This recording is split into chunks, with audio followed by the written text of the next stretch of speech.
Kapatid, payag ka bang maging good friends pa rin ang jowa mo sa ex niya?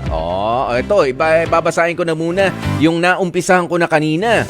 Ayan, sabi niya, sabi ni Carol Ang, siguro karamihan sa mga tao, mapalalaki man, mapababae, hindi na dapat pang maging friends doon sa ex nila. Siguro sa ibang tao, pero sa akin hindi na. Hindi ko kaya. Hindi ko Paiyak-iyak. Thank you, Carol Ang. Si Sarah Gonzalez, sabi niya, para sa akin okay lang na maging good friends pa rin sila basta alam nila ang limitasyon ng bawat isa. Hindi ko siya pagbabawalan dahil may mga pinagsamahan din sila na pinahalagahan. Hindi bilang magjowa kundi bilang magkaibigan. Tiwala ka lang at dapat na di magkulang kay jowa para hindi niya rin maikumpara ka kay ex. Samantala, sabi naman ni Andeng Bongo, if ever pwede or okay lang sa akin yun, Kuya Poy, mismong si Kuya mong Jack, hindi papabor dyan. Baka sabihin niya, what for? Malabong mangyari yun. Lalo na't di maganda ang naging hiwalayan nila. Ayun, hindi naman pala naging maganda naging hiwalayan. Diba, bakit pa magiging mag-friends? Diba, sabi naman ni Fiona Botabara, sa akin okay lang po. Friends, pero may limitasyon dapat. Huwag naman naabot sa point na pati time sa family namin ay maaapektuhan na. Okay. Ayan, si Justice Yo Escalera. Sabi niya, oo naman, basta friend ko rin yung ex nung shota ko. Ayan, nung shooting ko, sabi niya pa.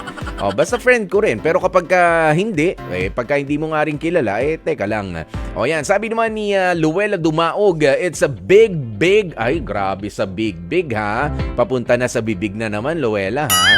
The Philippines' largest, biggest, and deepest and smelliest mouth of them all, ha.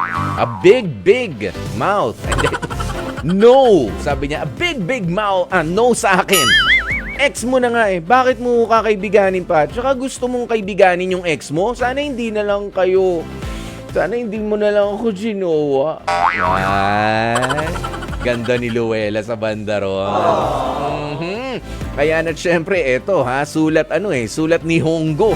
Yung hindi ko mabasa. Ayan, sabi niya, pero no, gagawin ka lang, friend, para paggipit, uutang sa'yo. In short, gagamitin ka na naman ulit ng ex mo. Ayan, ito, napakasimple ng sagot ni Kim Ramirez. It's a big no. Ganun lang. At syempre, etong si Maria Lourdes Narcua, sabi niya, walang problema. Basta friends lang talaga, ha? Wag lang nilang haluan ng mga kababalaghan. Kaya si Marvin naman, sabi niya, ay nako, never akong papayag. Seloso ako sige. Mga kapatid, alam nyo, pagdating dyan sa payag ka ba na maging good friends pa rin ang jowa mo at yung ex niya? Ako, naniniwala ako, depende sa kanilang hiwalayan o depende sa naging papel nung ex niya doon sa relationship ninyo. Lalo-lalo na kapag merong history. Depende yan sa history na halimbawa kayo ay magjowa na, biglang pumagit na yung ex na yon para agawin yung jowa mo noon, medyo mahirap i-reconcile yan basta-basta. Ganun yan. Pero kung ex-jowa na wala ka namang kinalaman nung panahon na magkakilala sila, talagang naunang magkakilala at magkaibigan pa at that, let's cut them some slack, ika nga.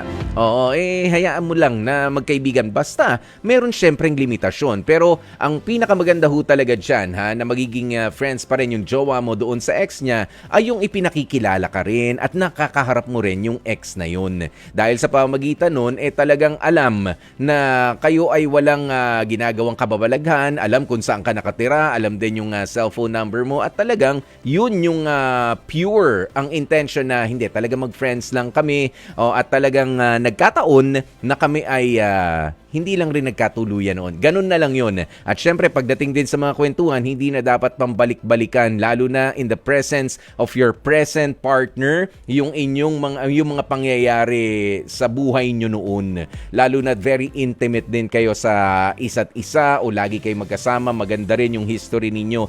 Hindi na dapat pang pag-usapan yun. Kahit pa nga, biruan lang. huwag na. Ayan, pero nasa sa inyo po, nasa inyong mga kamay ang desisyon kung papayag ka ba o hindi. Kung saan ka komportable, yun ang gawin mo.